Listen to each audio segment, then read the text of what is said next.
Time for sports, and I saw a headline, George Adejunior, which says, "In this dark reality, sports doesn't matter." Yeah, Does it? It doesn't matter. It's about making sure everybody is healthy, everyone is fine, and good to play the sport. And it's something that affects all of us, not just those in sport. So we understand that we have to allow football and all other sporting activities to go. The only problem is that, well, the Ghana Football Association will have a few issues in trying to rectify these things. Because there was a game played yesterday. Yeah, there were games played, actually, yes. So the match day has a number of games played. There were two more games to be played today. Hartsville and Kim Faisal, and then Kumasi Asante Kotoko and Inter Allies. Now, these games will not come off today, and that's because of the president's announcement last night.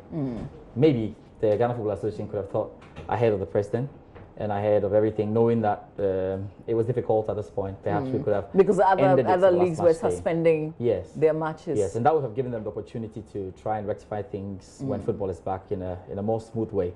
Because at the moment they've got like 2 games to try and rectify, and it makes it odd in terms of the calculations. But we'll see how it goes. But generally, it's not only football that's going to suffer. But even with the football, the Ghana Football Association's directive, is it for 4 weeks or indefinitely? 4 weeks. For 4 weeks, okay. At least, because we know that this is a fluid situation, and there could be a lot of updates going, and there could be some changes. So if the Ghana Football Association is aware of that. So there were games scheduled to be played today, no games? No games today. We know that the qualifiers, of course, are not going to take place. The Africa Cup of Nations qualifiers won't take place. The Women's League as well were in session. The Division 1 League is there. We've got so much happening around us too. And then another key thing is, aside the football, we're talking about sporting activities. It's affecting the likes of boxing, who are looking to qualify more boxers for the Olympics, if that will come on. That's Tokyo 2020. Swimming, also we're looking to qualify for an important event. And so everything is shut down at the moment, and we're just looking forward to what's it. So what we are looking out for, and what you hear from us in the subsequent bulletins, the reaction of the Ghana Premier League board to this, because the Ghana Football Association suspended based on, the president's directive. So what does the Ghana Football Association, or what does the Ghana Premier League board has got to say about it? And then we'll look at what the clubs are going to be doing in the time. Do they keep their players in camp, or they allow them to go? I've been speaking to some CEOs already, and they are indicating that they're yet to have a meeting to decide what the plan is. So if you're Hartsville, for instance, would you keep the boys in camp all through, or you allow them to go home? What are the risks? Because that will also come with some expenses if you're keeping them. But there are some people who thought that we could have still played the games, because after all, we've heard that the virus cannot thrive in an environment in heat. For instance, there are people who have that opinion. I think that those were interesting delusions, I should say. I don't know where all that came from, but we have learned over the course. Some even said that it cannot affect, or black men cannot be affected. There's so many theories that just didn't make any sense, because we have seen that it's a big thing, and we've seen black men getting it. We've seen it happening in countries with even in temperate zones, not even Ghana. So these are things that we need to all get in and try and work out there. Again, even for the European landscape, they've got a lot. Even though that we didn't see the leagues, in session at the weekend, we didn't see Serie A, we didn't see Bundesliga. The Italian Football Federation have indicated that they would like UEFA to postpone the Euros. The Euros is a big competition that they look forward to every 4 years. We're expected to have this one. It's going to be played around 12 countries, so there's going to be a lot of movement. UEFA is yet to have a decision on that. They will have a meeting on Tuesday. And what's the dates for that event? Yeah, that's supposed to be in May, June. So that's really close. It's going really, really close.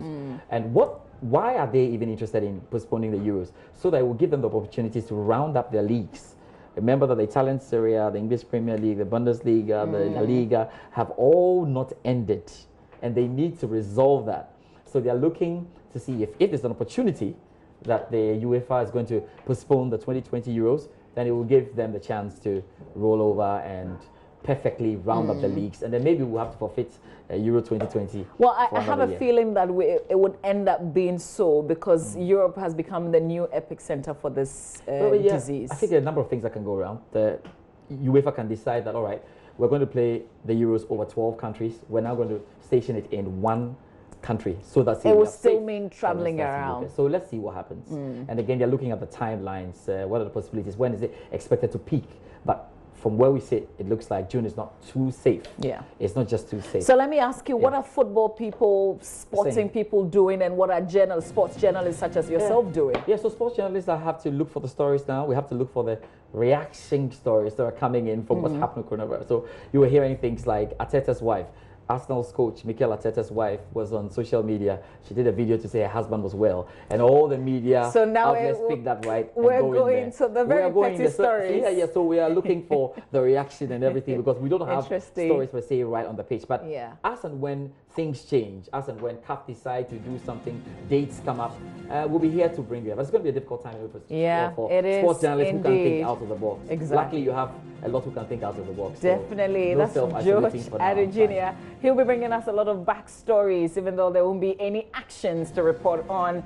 But listen, here's what we have to say. Wash your hands often with soap and water for at least 20 seconds, especially after going to the bathroom, before eating, and after blowing your nose, coughing or sneezing. And to help you track the 20 seconds, well, some experts say sing the happy birthday song from beginning to end twice while you scrub. And for a road safety tip, allow yourself to take short breaks when driving long distances. On behalf of the production team, I thank you for your company. Stay with us. There are plenty of conversations on social media. Na Ajeli Doku brings us all in JoyNews Interactive. That's right after this.